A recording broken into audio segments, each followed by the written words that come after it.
မင်္ဂလာပါကျွန်တော်နာမည်ကတော့နီလို့ခေါ်ပါတယ်မြန်မာနေလာပါတယ်ဂျပန်ကို9လပိုင်း15ရက်နေ့ကနေလာခဲ့တာပါ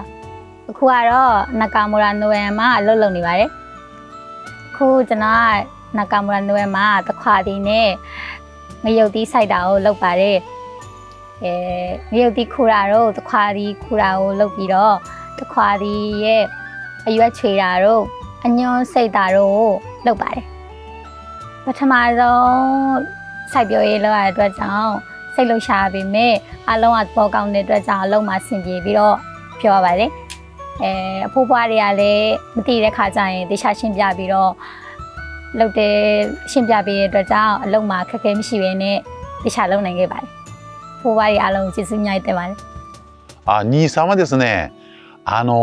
一言で言えばめちゃめちゃ気が利く人です。周りのことに目を配りすることができますし、気配りの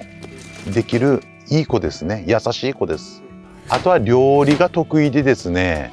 ものすごく私もたまに彼女の料理をいただくんですけども、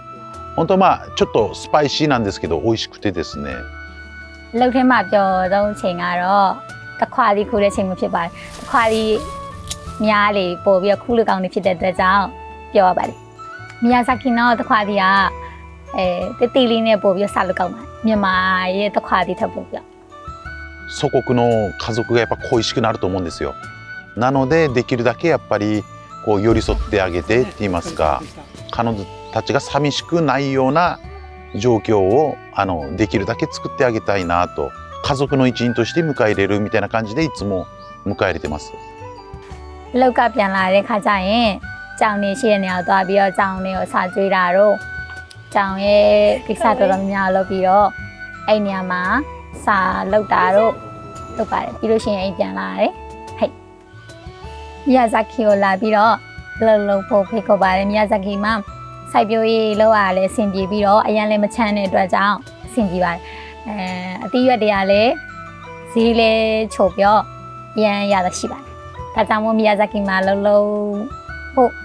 ခေါ်ချင်ပါတယ်